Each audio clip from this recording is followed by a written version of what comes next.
हजुरको शुभ नाम भनिदिनुहोस् न। मेरो नाम उमेश भण्डारी हो। म पेसाले आइटी प्रोफेसनल काठमाडौँदेखिको हेटौडासम्म स्कुटर लिएर आइरहेको छु। यहाँ हाम्रो स्मार्ट इन्डियाले स्कुटरको लागि भएको भए मैले धेरै स्कुटरहरू हेरेँ। त्यसमध्ये मलाई चित्त बुझेर बनाइदिन आइरहेको छु। यो चाहिँ धेरै स्कुटरहरू टेस्ट गरिसके पछाडि मैले यो स्कुटरलाई चाहिँ राम्रो लागेर साथै चित्त बुझ्यो भएर बनाइदिन गएको थिएँ। अनि यो स्कुटर दिनको लागि एउटा कठिन नै छ। मैले आफूले मेरो बनिरहेको 220 पल्सर चाहिँ बेचेर यो एक्सचेन्ज गर्न आइरहेको थिएँ। र यो मैले किन गरेँ भन्ने कुराहरूमा चाहिँ यो 220 पल्सरको लगभग महिनाको पस्ने फ्युलको लागि मात्र लगभग 4,000 5,000 हेर्न जान्थेँ।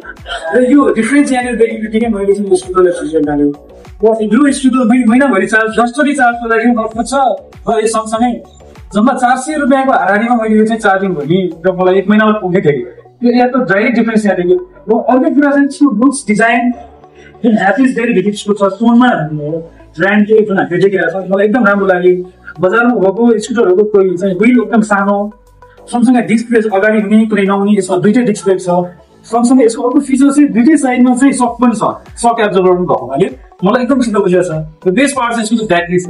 जुन ब्याट्री देखिरहेको छु मैले अरू स्कुटरमा मैले पाएन। 60 एम्पियरको ब्याट्री र उहाँको 45 एम्पियरको ब्याट्री मैले मैले 60 एम्पियरको ब्याट्री युज गरिरहेको छु यसमा, जसले मलाई एउटा चाहिँ टेस्ट गर्न अलिक कन्फिडेन्ट पनि हो। रेन्ज पनि राम्रो दिएको हो। र नर्मल्ली 150-180 किलोमिटरको मेरो टार्गेट डेली टार्गेट दिएको थिएँ। त्यसमा चाहिँ मलाई पुरै कम्फर्टेबल र एउटा एन्जाइटी जुन फिल हुने स्कुटर हुन्थ्यो त्यो चाहिँ मलाई हट्ने सम्भावना पनि मैले नै चुज गरेको छु। र लुक्सको हिसाबले चाहिँ एकदम फाइन लागिरहेको छ। म यसलाई अब यहाँबाट हेटौडामा लिन आइरहेको छु। हेटौडाको काठमाडौँ लिएर जाँदैछु। सायद म बिचमा पोस्टहरूको पनि यसको रिभ्यू राख्छु होला, र साथीहरूलाई पनि सेयर गर्छु। र यस लुक्सको हिसाबले डिजाइन हिसाबले यसलाई म पर्फेक्ट थिएँ। यो त मेरो लागि पर्फेक्ट छ। र यो चाहिँ मलाई आफ्नो कलर पनि चोइसको कलर ब्ल्याक एन्ड येलो टाइपको छ। ब्ल्याक एन्ड टाइपको जो चाहिँ मैले बेस्ट लागेको छ। र यो चाहिँ गुड छ। यही हिसाबले नै मैले यसको लिएर जान लगाएको छु। प्राइसको हिसाबले त अनबिलिभेबल प्राइस छ। जुन रेन्ज 80-90 किलोमिटर रेन्जको स्कुटरको प्राइस र यो मैले खोजेको रेन्जको प्राइस र त्यहाँको प्राइस डिफ्रेन्स चाहिँ धेरै फरक थियो। र बजारमा चलिरहेको 200 किलोमिटरको प्राइस हुन्छ त्यो मैले यसमा पाइरहेको छु। र त्यसले गर्दाखेरि प्राइस, डिजाइन र ब्याट्री रेन्ज र मोटर मेरो बेस्ट प्राइस हुन्छ। अनि मेरो एकदम बेस्ट लागेको छ। खुसी पनि लागिरहेको छ। टेस्ट ड्राइभहरू पनि गरेँ, रिभ्यूहरू पनि मैले हेरेको छु अनलाइनमा, जसले चाहिँ 70+ किलोमिटरको चाहिँ देखेको रेन्ज मैले पाइरहेको छु। यो चाहिँ मेरो खुसीको कुरा हो। हेरौँ अनलाइन रिभ्यू गरेर राख्छु।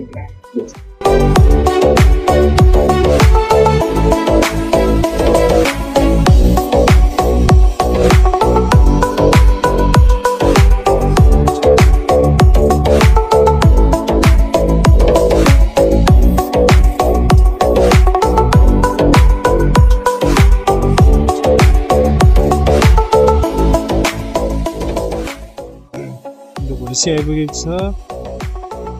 यसको 81 भोल्टमा गइरहेछ। उकालो उक्लिँदैछ। अब उकालो उक्लिनु सुरु भइरहेछ भैँसी। लेट्स सी अब हामी देउरालीसम्म पुग्नको लागि टार्गेट गरिरहेछौँ। अब हामी भीमफेदी 1 किलोमिटर, कुलेखानी 7 किलोमिटर छ।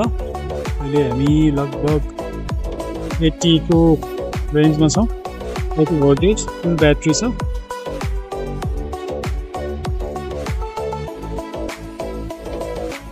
यहाँ तपाईँले आइपुग्यो। ओके, अहिले म स्कुटर चार्जिङ गर्ने कन्डिसनमा छु। 78 भोल्टेज भए तापनि त्यो देउरालीको उकालो गाजर खानेको ठुलो गाजर त निस्कने ठाउँमा साह्रो उकालो छ। कुमोहरूलाई पनि एकदम गाह्रो हुन थाल्छ है। कुमो त्यस्तो हुन्छ।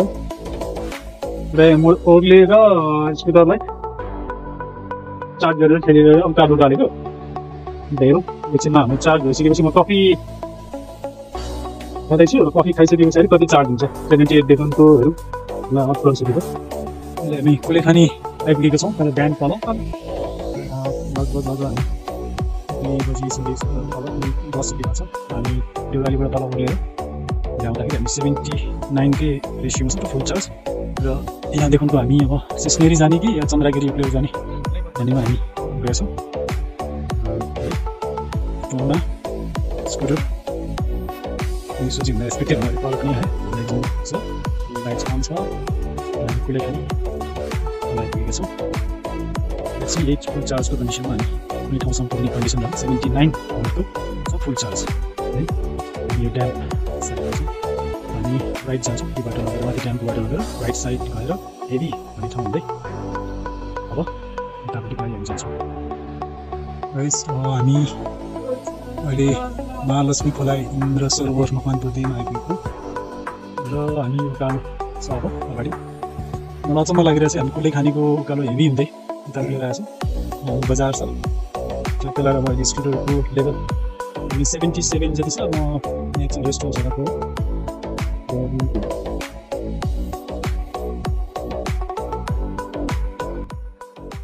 मेरो ब्याकग्राउन्ड पछाडि काठमाडौँ छ र काठमाडौँ यहाँनिर हामी चन्द्रगिरी ओर्लिँदैछौँ। अब यहाँ हेर्नुहोस् चिसो चिसो मौसम त हेटौँडाको भन्दा यहाँनिर लगभग 10-15 डिग्री चिसो भइसकेको छ। साँझको बेला छ, म अहिले 4:12 यहाँ आइपुगेको छु र मसँग अहिले ब्याट्री भोल्टेज 74 मा हामी छौँ र यो मजाले यहाँसम्म आइपुगेको छ। अब ओह्रालो ओर्लिँदा मलाई ब्याट्रीको चार्ज नभए पनि मलाई यो सजिलोसँग हुन्छ। यहाँ काठमाडौँ भ्यू राम्रो देखिने भएको हुनाले यो ठाउँबाट एकदमै चन्द्रगिरीबाट सही छ। थ्याङ्क यू तोन्मा स्कुटर, यहाँसम्म मलाई चाहिँ साथ दिएकोमा। I can trust very well है। अब यो कुराहरूमा चाहिँ मैले कलर एकदम म्याचिङको हिसाबले अझ स्कुटर पनि अब मलाई चित्त बुझ्दो छ। यसको एम्पियर, ब्याट्रीको लोड, भोल्टेज र क्लियरेन्स, मेन कुरा चाहिँ ग्राउन्ड क्लियरेन्स मलाई एकदम खुसी लाग्छ। उकालोमा पनि मजाले, म अब सिङ्गल लोड हो, सिङ्गल लोडमा आउँदाखेरि पनि मलाई कुनै अप्ठ्यारो भएन, सजिलै छ। काठमाडौँ अब लाग्दैछु। अब यहाँ हामी तल लाग्छ 10 मिनटमा हामी तल पुग्छौँ।